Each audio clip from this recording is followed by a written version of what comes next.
시간에 그녀와 다시금 만나게 되었고 행복한 시간은 또다시 순식간에 흘러가더라고요.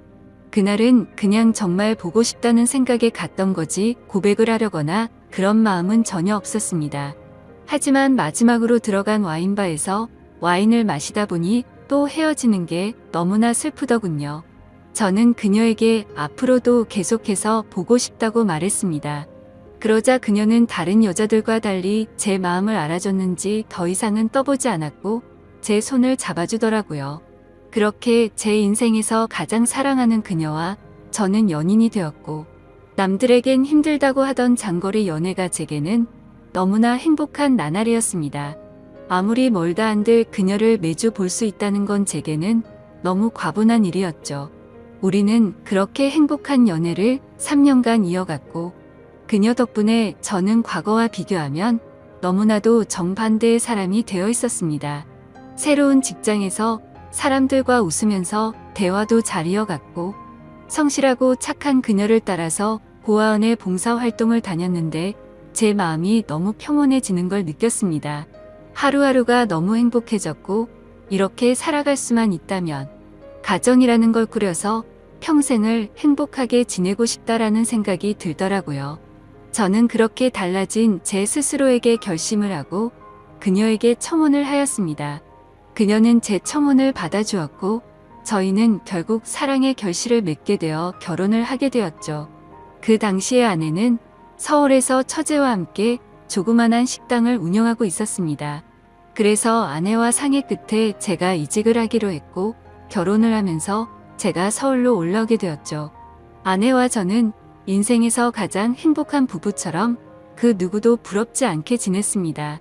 결혼한 지 2년 동안 한 차례도 다툼이 없을 정도로 주변에서 누구나가 예쁘게 봐주었죠.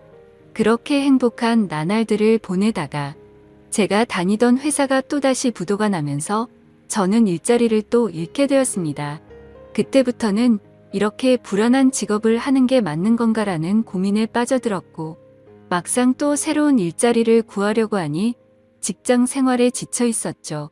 그러다 힘들어하던 중 아내와 더 오랜 시간을 붙어 있고 싶었고 그동안 모은 돈을 보태어서 새로운 식당을 여는 게 어떨까 생각이 들었습니다. 저는 인테리어 회사를 다니던 경험을 살려서 아내가 모르게 직접 발품 팔아서 새로운 식당 자리도 알아보고 양식에 어울리는 인테리어 포트폴리오를 만들어서 아내에게 말했습니다. 더 이상 내 일에 흥미를 잃어서 직장에 다니는 건 그만하고 당신과 처제를 도와서 가게를 더 크게 해보고 싶다고 하면서 설명을 해줬죠. 한참 아무 말 없이 지켜보던 아내는 제 선택을 존중해주면서 그러자고 했고 그날부터 저와 아내 그리고 처제는 새로운 식당을 열기 위해서 분주하게 준비를 했습니다. 결국 저희는 나름 작지만 예쁜 식당을 열게 되었고 기대 이상으로 식당은 장사가 잘 되었습니다. 제 선택에 있어서 정말 많이 불안했고 걱정도 많았는데 이렇게 행복해도 되나 싶었죠. 아내도 솔직히 오랫동안 해오던 가게를 옮기는 게 불안했고 무서웠는데 저 하나만을 믿고서 그 큰 결정을 바로 내려줬던 걸 알게 되었습니다.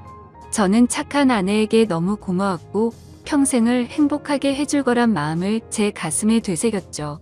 하지만 하늘이 너무 원망스럽게도 제 바램과 그 행복은 산산조각이 나게 되었습니다. 아내가 일을 하던 도중에 갑자기 쓰러지게 되었습니다. 처음에는 가게가 바쁜 탓에 과로해서 그런 거겠지 하며 아내를 안심시켰었죠. 며칠 뒤 정밀 검사를 받아본 결과가 나왔고 의사 선생님은 너무 위험한 위치에 암이 발견되었다고 말하더군요. 드라마나 영화에서나 들어봤지. 이런 일이 제 아내에게 생길 줄은 정말 상상조차 못했기에 그 자리에서 바로 눈물이 났습니다. 의사 선생님이 말을 이어갔습니다. 이런 말씀 드릴 때가 자신도 가장 마음이 아프다고 하면서요. 솔직히 말해야 할 것 같다며 아무래도 너무 위험한 수술이 될 것 같다고 하면서 아내분에게도 솔직히 말씀을 드려야 한다고 하더라고요. 그 말을 듣는데 아내를 처음 만났던 제주도에서 처음 만난 그날 밤이 떠오르고 그동안의 일들이 순식간에 주마등처럼 지나가는데 저도 모르게 애처럼 펑펑 울어버렸습니다. 아내에게 이 모든 사실을 솔직하게 털어놓는다는 게 너무나도 어려웠습니다. 하지만 저를 저보다도 잘 아는 아내는 저를 보자마자 눈치를 채더라고요. 펑펑 울어서 알아본 건지 너무 경직되어 있는 저를 알아본 건지 저는 있는 사실 그대로를 말해줬습니다. 아내는 괜찮은 척 하면서 오히려 저를 위로해주면서 말을 하더라고요. 솔직히 너무 무섭고 화도 나고 슬프지만 저를 만나서 그동안 너무 행복했다며 그래도 위험하긴 하지만 끝까지 포기는 하지 않을 테니까 좌절하지 말자고 하더군요. 그 말을 듣는 순간 제가 너무 부끄러웠습니다. 정작 아픈 아내는 저렇게 용기를 내서 힘을 내려고 하는데 도저히 저부터 무너질 수가 없었습니다. 처가댁에 연락을 해서 이 사실을 말씀드렸고 장인어른과 장모님 그리고 처제는 아내에게 찾아와서 미친 듯이 펑펑 울었습니다. 그러자 아내도 그동안 참았던 눈물이 터진 건지 애처럼 펑펑 우는데 정말 가슴이 찢어졌습니다. 그렇게 아내는 항암 치료를 시작하게 되었고 날이 가면 갈수록 급속도로 야위어가는 아내를 보고 있으니 모든 게 너무 원망스러웠습니다. 괜히 나를 만나서 아내가 이렇게 아프게 된 것만 같고 죽을 만큼 너무나도 힘이 들었습니다. 그렇게 힘든 시간을 지나서 아내의 수술이 있기 전날 밤 아내와 저는 한참 동안 이야기를 나누었습니다. 그때 처음으로 알게 되었던 건 아내도 제주도에서 처음 본 그날 저에게 호기심이 생겼고 관심이 갔었다고 하더군요. 그래서 다음날 같이 밥 먹자는 약속을 한 적이 없었지만 일부러 거짓말을 해서 같이 합류해서 여행을 한 거였다고 하더라고요. 물론 제 여행을 방해하고 싶었던 건 아니었고 제가 그날 밤 혼자 있을 때 더 괴롭다고 했던 말이 밤새도록 신경이 쓰였답니다. 제 아내의 성심이 깊은 건 알았지만 그 말을 듣는 순간 눈물이 멈추지가 않더군요. 그러면서 수술이 어려운 건 우리 모두가 다 잘 알고 있는 사실이니까 지금 말을 해야겠다고 하더라고요. 혹시라도 자신이 잘못되더라도 제발 당신 탓이라고 생각하지 말고 행복했으면 좋겠다고 말했습니다.